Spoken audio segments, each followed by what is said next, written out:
Hey everyone, I'm Mark Dietz. This is Dallas Moore. We're the co-founders of Shred Dog, a new premium outdoor gear brand specifically for kids. And recently we've been talking to Susan from Mountain Mom and Tots about a lot of the research and development we're doing for our first product line. And she thought it might be helpful for her readers, for her listeners, to hear from us some of the details that go into what makes high quality winter apparel.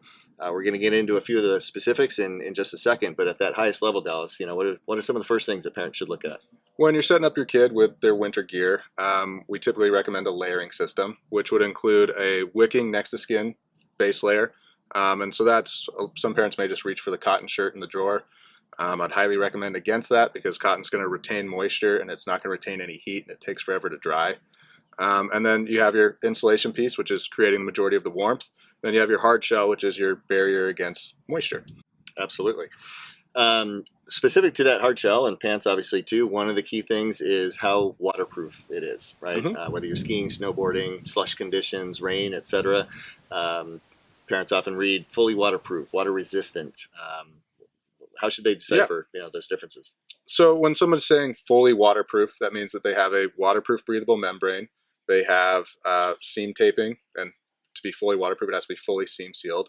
And so what that is, when you look at this jacket right here, is one of our initial prototypes where we were experimenting with fully seam sealed versus what people call critically seam sealed. And so if you look at the interior here, you can see this white right over all the stitch lines. So when you stitch a garment together, you're puncturing the fabric. And then if you don't seal that back up, that becomes a point for water to leak through.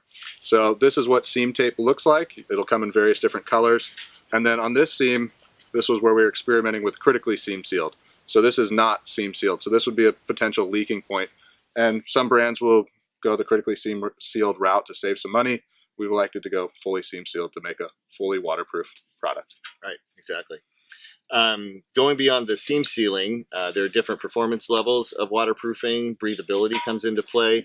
Some of the technical details that we see on a website or on the hang tag of a product are numbers like 10,000, 10,000, or specifically 10,000 millimeters and 10,000 GM224, which is grams per meter squared over 24 hours. Help folks decipher what those numbers mean and how does a DWR come into play? So starting with the numbers, they're standardized industry tests to determine the performance of your waterproof breathable membrane. That first number that's in millimeters is your waterproof rating. And so they're taking basically a stack of like a science experiment tube and seeing how many millimeters of water it takes to penetrate the fabric. That second number is your breathability rating, which is how much moisture vapor can get through the fabric in a 24-hour period of time. For both of those numbers, the higher the number, the higher the performance. So what's good?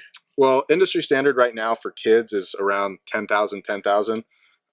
If it's lower than that, the brands are probably not stating it in the product description just to not draw attention to it. And then when you start getting into the higher performance products, you start seeing 15,000, 15,000, and 20,000, 20,000. And so when you're trying to make a decision on the right level of waterproof breathable membrane, you want to see basically how hard is my kid exerting themselves. And how long they're staying out and in how wet of a condition. Is it a downpour versus a day of skiing on an otherwise dry day, right? Yeah. And then where that breathability really comes into play is it's moving the moisture vapor that your body creates away from your skin and out through the membrane. And if the breathability rating isn't high enough, then it'll become condensation on the inside, which will lead to kids getting wet and ultimately cold. So that's something you want to avoid. Yeah. And obviously, it depends on the age of your kids and how much they exert themselves, the kind of activities you do. Again, just a case in point with my own son, he's now 8. And I would say when he was 4 or 5, the breathability probably wasn't that important. He was out in the snow a lot, or if he's in the rain, certainly waterproofing is key. Don't want your kid to get wet. But I would say even by the time he was 6 and certainly 7, ripping it up on the ski slope and doing some of the things we do, he would build up a sweat. And if that sweat turned to condensation and got cold, obviously cold kid. So it really depends on what your family does, really. All right, so we've talked about the waterproofing, breathability, mostly the outerwear, the hard shell, and you mentioned a layering system. Obviously insulation is a key piece of that. So when it comes to insulation, the two big differences are down versus synthetic, but there's some more details there. How should we think about down and synthetic? Yeah, so down is great for keeping in heat. And it does that really, really well. It comes from either duck or goose down. It's the plumes from those animals. So if you're sensitive to animal products, you may favor synthetic. And then synthetic is a much better active insulation. So it breathes a lot better. And then if it does get wet, it will continue to retain heat. For kids doing active sports where they want to basically keep some heat in, I would definitely recommend the synthetic insulation. Yep, yep. And I know there's a lot of differences in specific products, specific fabrics, but there's different fill power, different warmth ratings of down. Same thing with synthetics. What's a high level way to at least start the research on that? Yeah, so we'll start with down. It is measured in fill power, and it's basically they take a cube and see how much down they can fit into that space.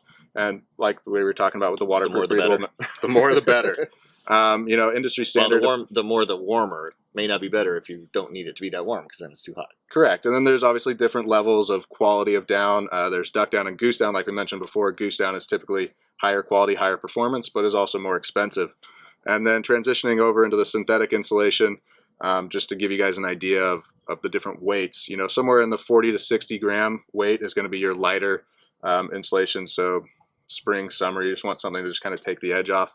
And then once you get into the 60, 80, and then 80 to 100 plus, you start getting into more of the winter synthetic insulation that's going to be warmer and more of your ski, snowboard, snowmobile type of products. Okay, excellent.